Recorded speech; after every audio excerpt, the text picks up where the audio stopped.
Here we go. So welcome. This is so exciting. This is the very first cohort of the Real Men Discipleship Group. You guys, I don't know if it shows up on your phone, depending if you got Samsung or iPhone. You know, if you got that little icon that shows up with the group text thread, you know, kind of thing when it comes across. But you're probably wondering, you know, what that means. But first, what we're going to do is, before we dive into what real men and where that comes from, just going to go around and introduce ourselves so we all get to know each other. This is going to be a group deal, a group exercise where we're going to get to know each other. This is not a classroom. That's where we chose circular tables. We got some great activities that are going to go on that are going to help us mix it up a bit as well and get to know each other there. So we're just going to go around. I'll start with me, and then we're going to go around this way. Just give us your name, what you do for work, and why you're here. So your name, what you do for work, and why you're here. So I'm Marv. I'm in sales. Big surprise, right? And I'm here because several years ago, Pio and I were fly fishing. He taught me how to fly fish, by the way. And I was like, man, what's the Lord want me to do when I eventually get to retire? And I thought, man, I really want to dive in and try to feel some need I perceive in the church for men's discipleship and more retreats and getting guys together, manly men doing manly things together, and get those discipleship groups going and pairing people up, but just kind of bring that to life. We've got some great men's Bible study groups and stuff like that, but I wanted to take it outdoors. I want to get elbow to elbow. I want to be throwing tomahawks, changing oil, learning financial preparedness, like practical cool stuff, and diving into the Bible. And so that sat there for a while and then I bounced it off a few guys, and then Emmanuel, I told him about it. He got super excited about it, and I was still laid down with work and busy and doing all sorts of stuff. You know, there's never enough sales, right? So, you know, the boss is always, you know, what have you done for me lately? He came down, he had a medical issue, and he was flat on your back for 2 or 3 weeks. And he's like, boom, got up the laptop, and he brought this whole thing to life. And he put the energy behind it. He's been the energy behind it since then. So we won't be here today without that energy. So, you know, the little lesson there about not grumbling or complaining, right? I know him, he probably wouldn't have grumbled, complained. I would have. He's laying there flat on his back. And we're here today because he got sick. You know, so you never know. The Lord's gonna turn something around. All right, so that's why I'm here, and we'll talk more about this is a group thing. It's not a pyramid with me and Emmanuel at the top. We're here with you. We're all going through this together. We're going to help make things happen. Make this kind of a thing where you guys can participate, show up, bring some shovels, bring some buckets, bring tomahawks, whatever you want to. If you can, that'd be helpful. But we're going to reserve the rooms, get the power going on, get the PowerPoint going on, which nothing happens without PowerPoint, right? So that's why I'm here. Mike, go ahead.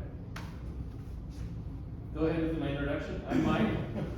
Mike R.E.A.L. I'm one of the pastors here at Southwest Bible Church. Been that way since 1999. Before that, I was a data service technician for R.E.A.L Corporation. Woo! Yeah. Pretty big deal. The hardest thing to do with that job was that I had a company van. It was a minivan. You got a brand new minivan every 2 years. It was just a regular one. You just had to be ready to run to a store. It was all maintenance and gas, including personal use, was taken care of. Nice. Wow. The church's offer was not similar. That was hard to give up. Discipleship, I felt like it would be hypocritical of me to teach a practical discipleship class this morning and not come to this. Emmanuel gave me the vision for it while he was sick, and just what he was working on, and just seems so exciting, right in the vein of what we do with our 1824 young adult and college student ministry. It's like, yeah, anything I can do to help. Awesome. And so here I am, doing anything I can do. Appreciate that. Thank you. Steve Pio. I'm Steve Pio. I've been in Southwest for a little over 20 years. I'm from a job. I'm still working, hopefully working less this year. As I wind down, I had a small business for 35 years, commercial real estate appraisal. And so that's kept me focused and occupied for more than I wished it had, but it's been a good career. So I'm grateful. It's a whole testimony and how that all happened, but we'll do that some other time. So I'm here because I was invited, and it's exciting to fellowship with other believers always, and particularly some of the younger demographic that I usually get around. So looking forward to getting to know all you guys. Yeah, well, my name is Patrick Jansen, and yeah, I've been around the Southwest for a little bit, about 5, 6 years now, 7 years. And then I work in construction project management in Portland with it's a pretty small company, but it's great. I love it. And yeah, I don't know, this whole men's discipleship thing, I kind of heard about it from Emmanuel and Mark. We started talking about it, I don't know, a few months ago, and it just kind of sparked a bunch of energy, and really wanted to be a part of it too. And it just sounded super cool. And it's something that I saw we needed to, just men who have discipleship with one another, and we have this explosion of people in 1824 that are coming in, and we were just like, man, we need to get some small groups going. We need to get some men discipleship going. It just sounded super cool. So that's what I'm doing. I'm Seth Pullman. This is probably my first year back at the Southwest Bible because I was dedicated here as a baby in 2022 kind of thing, and then my family went to Southwest Hills, but now I'm back because when Emmanuel was in the hospital, my mom was actually the nurse that took care of him. So that's how I heard about 1824. So he invited me to reach out, and then we went fly fishing, and I really liked how, because it was Mark, Patrick, and Emmanuel, I had a lot of fun hanging out, with those other guys, just having some fun outdoors. And then Emmanuel invited me to this event, and I was really excited because recently it's been really hard, I think, to strengthen my relationship, and I'm struggling with that. And having a bunch of guys to go to talk about it and be kind of vulnerable is something that I look forward to, because now that you're out of youth group and stuff, you don't really have that kind of small group of guys anymore unless you really put time and effort into it. But I appreciate Emmanuel for inviting me. I can only stay until 2:10 unfortunately because I have work, but I do really appreciate being here. My name is Nathan Alexander Burpee. I work at Red Robins as of recent, and I'm here because I need fellowship to help me walk with the Lord. I need to grow in that. Want to learn, the use of the written on my heart, so I don't have to look it up all the time. Not paraphrase His word. But yeah, I just really need to learn more and get fellowship to help support me, and all that. Super. Okay. My name is Ricardo Alvarez. I work at a kind of concrete manufacturing. I was invited here by Emmanuel. He brought it up a couple months ago, and I was kind of excited about it because usually most men's groups that I've been a part of don't really talk about discipleship. We just talk about doing random stuff. So I was really encouraged about the idea of being a part of a group of guys that, especially since I'm trying to get a better connection with the Lord, especially myself. So a group of guys that just want to, talk about the Lord and just get involved with one another and do activities that sounds ecstatic to me. So I was willing to, glad I got invited as well. Awesome. My name is Michael Borland, and my occupation is I install floors, and that's there's no cool way to say it. Basically, yeah, I don't do carpet, but I do everything from wood, marmoleum, vinyls, anyway, hard job, but it keeps me physically in shape, so I like it. And then I heard about this through Pastor Andrew.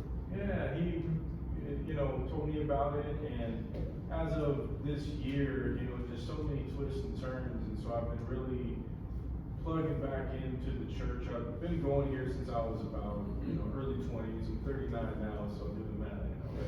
It's been a while, but also plugging into home study groups and just coming back to church regularly.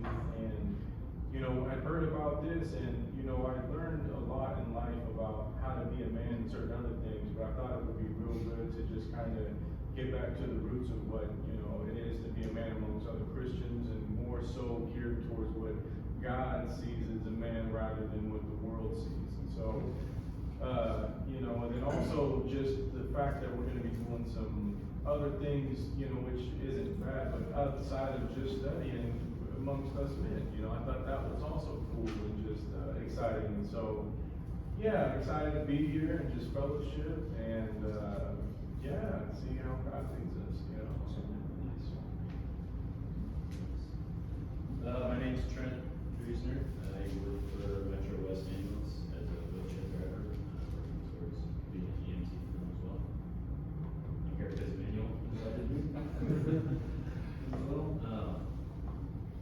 this would be a great time to study the Word with other men and also be around guys who walked with the Lord longer than I have and have gone through various life stages that I haven't yet, and just see what it means to be a Christian man, to grow in leadership. Yeah. I'm Mike Mueller. Let's see, for work, I work for the power company. I do like robotic process automation, so Lean Six Sigma, streamlining, and like automating office tasks. So that's what I do for work. And then, well, just, that was a really, I hate being at the end because like that's a tough act to follow. But you know, one thing that I'm not on social media except for Nextdoor, which is social media. One of the things I see on there all the time is like people who don't know how to do a thing. Like, there's a bee in my house, what do I do? And I always think like, oh my gosh, I mean, just deal with it. Anyway, I love this idea of this men thing, you know, and being able, just a group of guys that like, hopefully we can, you know, just figure out how to just deal with stuff, right? Definitely with the word, you know, on our hearts as we do that, but anyway, that's what appealed to me. Nice. And I guess since we're taking score, I was invited by Mark. I'm behind, man. Next quarter, I'll tell you. Yeah. Quota. My name is Emmanuel. My profession is I work in wealth management. Just joined a new company, Fidelity. Been doing that for 7 years, just the wealth management side. The reason why I'm here, I really want to take a approach to foreign guys, and I think want to just look across the culture today. I think we really need some strong men, some strong leadership, strong Christian men, just to be leaders in their center of influence. I believe that would really turn the world around if we're able to have more Christian men and influence the people around them. So that's the reason why I'm here. I'm really excited to kick this off. And with that, I'm going to have Marv kick us off with the slides. Cool. I love what you said there. And by the way, about getting in the Word, this is all about the Word and what we need to do in our different roles as a citizen, as a brother, a father, you know, a neighbor, even a worker, to be equipped for every good work. And we're going to touch on that verse here next slide. But I also, as a side note, kind of one thing about men's stuff is there's always a competition, right? You talk about keeping score and all that. Always a competition. Everything's a competition, right? So we got some of that stuff built into the curriculum as we go. It's so funny. I used to run a lot more than I do now, but I'd go, hey, let's just go out for a slow run. Let's just go to, no. Have you ever oh yeah? Right? Yeah. Anyways, it's just what I've done. So, as I mentioned earlier in the presentation, you guys might be, you know, have wondered what that meant when you might have seen that icon come across, the kind of the logo for our text grid. So I got this from a program I took my son through, and my brothers-in-law took their sons through it as well. And it was called Raising a Modern Day Knight. And this is kind of the code of conduct for that book. And it's kind of a older book. Now they revamped it, got a workbook and all, and this other stuff. And it's a huge program all on its own, but I really love this as something I could run with just as a day-to-day code of conduct, because the Bible is 66 books long, right? It's like I can't have all that in my head all at once, because I don't have a very big head. So reject passivity. Okay, what's Adam's mistake? The first several chapters of the Bible, right? Genesis, right? He's standing there, right there with his wife, and lets her pull the apple or the fruit off the tree, as she's not supposed to. It says, and she gave it to her husband who was with her. It's like, you were there? He was being passive, right? So one of the very first, so Adam sinned, and we all, you know, all that theology that goes from imputed sin and born into sin and all that. That's the very first sin that I cognizant of Adam doing, right there, passivity. So reject passivity. This is what we're all trying to do, is get better at this, is rejecting passivity. Okay, expect the greater reward. We need to live for the line, not the dot. I'm in sales, right? My boss is always like, hey, here's the sales notes. Hey, what are you doing? Hey, what's going on? Where are you going tomorrow? What are you doing next week? What are you doing next quarter? Yeah, that's all great, but my earthly treasure is in heaven. You know, I need to live like God is sovereign. I need to live like I'm saved no matter what happens at work, no matter what happens in my life, no matter what's going on anywhere in the world. I need to expect the greater reward and live like I'm saved and live like the man who created the world thinks the world of me and run with that. Accept responsibility. So obviously these two kind of pair up together. You need to reject passivity, accept responsibility. We've all got different responsibilities. I talked to some of them already. You know, being a father, or being a husband, or being a brother, or being a citizen, being a worker, whatever role you're in, there's responsibilities with that. We need to accept those and embrace them. And then that kind of we call it springboards over into lead courageously. Okay, so we need to lead as men and lead courageously. You know, courage, John Wayne and some of you probably said this, exactly what he said, but you know, it's not like when you jump in that saddle and you dash off into battle that you're fearless. You have fear, but you face those fears, and you saddle up, you man up, you cowboy up, and you jump into the fray. They're courageous, whatever that might be. You know, whatever's going on in your family, whatever's going on in your group of friends, maybe you need to step forward and go, guys, we should really be looking at this stuff. We should really be talking about this stuff. Shouldn't we be doing this? Hey, why don't we all go, you know, try this? So you need to step forward, and we all need to step forward and lead courageously. So that's what R.E.A.L stands for. Emmanuel. Okay, so the mission statement here is threefold. First is equip every man for every good work. We are together for 8 weeks, and of course we are limited in what we can instill into you. And one thing that Marv mentioned earlier is accept responsibility. So trust that you will go ahead and seek those skills that you need, right? So that if you're an ambulance driver, you know that's what you're going to focus on. If you're a teacher, you maybe learn better teaching skills. Whatever it is that you need to perform well in your respective influence, we trust you can do that. Number 2 is foster mentorship relationship. So I used to look around, there's folks on all different ages, and that was done for a purpose, that we learn from each other. And lastly, stand at the gate of hell and redirect traffic. Part of what one of our key takeaways as a Christian is to live out the Great Commission, and that is actually go ahead and make disciples of every nation. So where we found the verse of equip every man of good work, that comes from 2 Timothy 3:16-17, where it says all scripture is read out by God and profitable for teaching, for reproving, for correcting, for training in righteousness, that the man of God may be complete and equipped for every good work.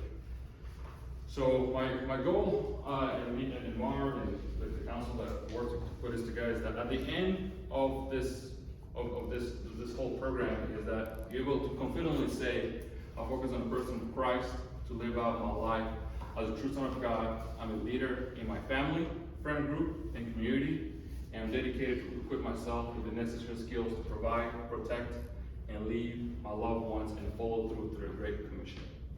Okay? So again, like I mentioned, this is all going to be biblically focused. It's 8 weeks long, and we're going to have a capstone at the end. And it's going to be both cerebral and practical. So we're going to have some just like we're doing here, just learning, absorbing, and also some practical things you get active, have some activity.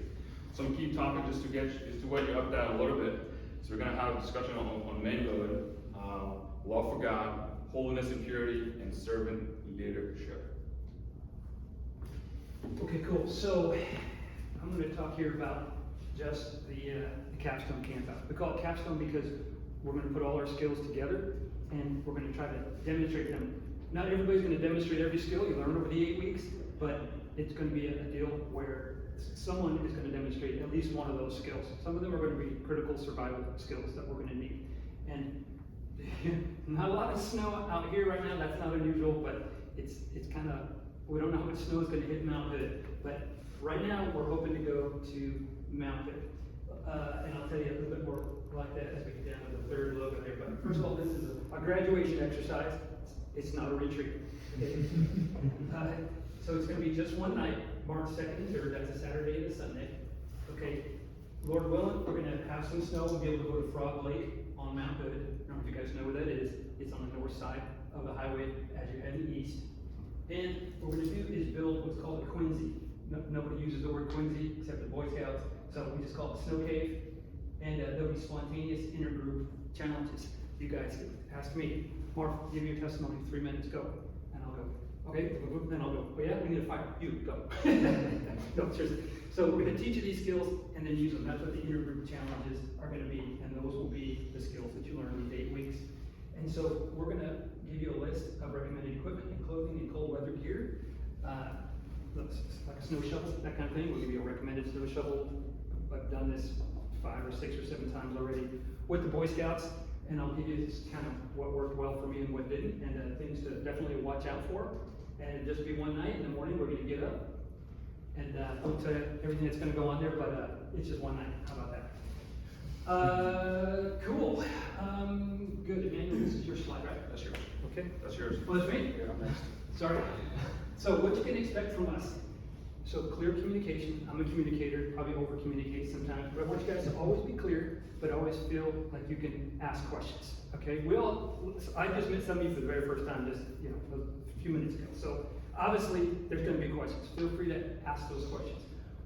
Emmanuel and I are big communicators, both of us. So text, email, phone, whatever you need, feel free. There's no stupid questions, okay? I'm retired Army, by the way, there's only stupid people. No, I'm just kidding. Okay. Transparency, like I said at the beginning, this is not a pyramid. This is a group effort. If you guys want to jump in and help out, that's great. But we're right there with you. I'm no oath of righteousness, patriarchal. I'm not an elder at the church, none of that kind of stuff. Okay, I'm just here because I saw this need, and I'm trying to lead courageously and step forward and do it. And Emmanuel is as well. That's the only reason we're up here. Honesty.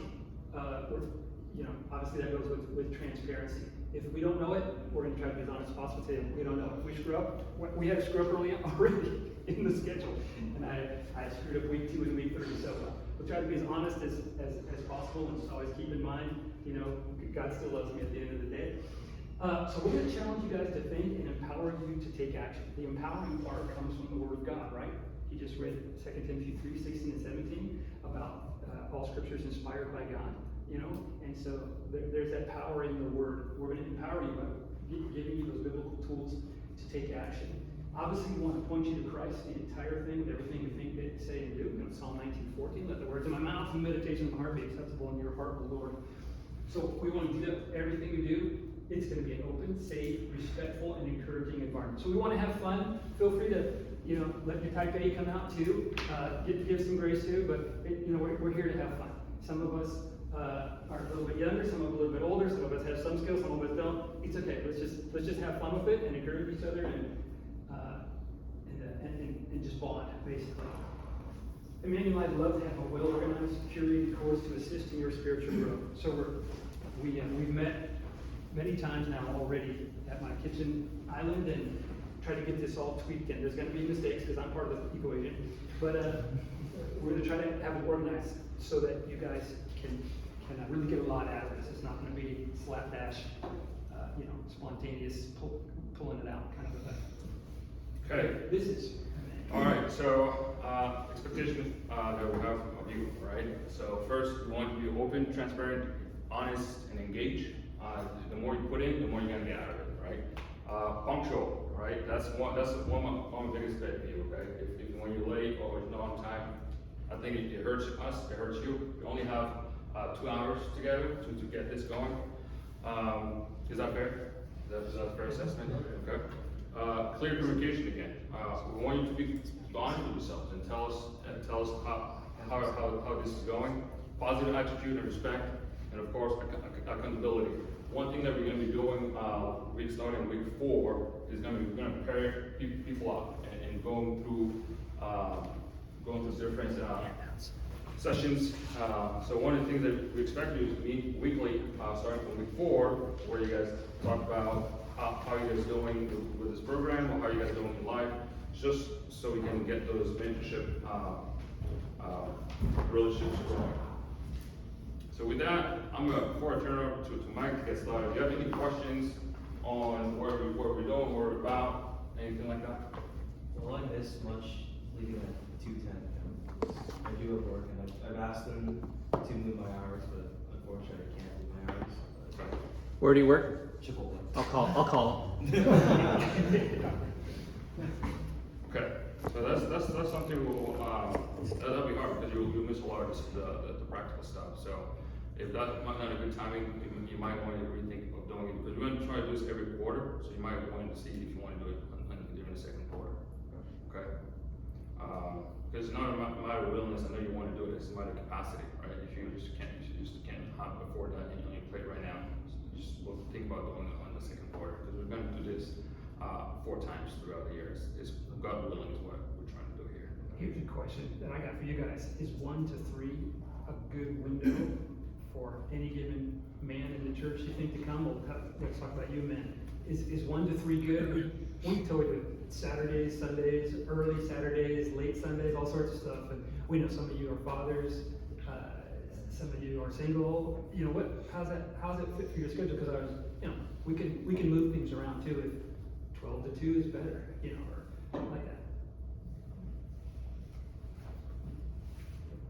Sunday's good for me. Yeah. Sunday's good. 1 to 3. Anytime. Anytime, Michael.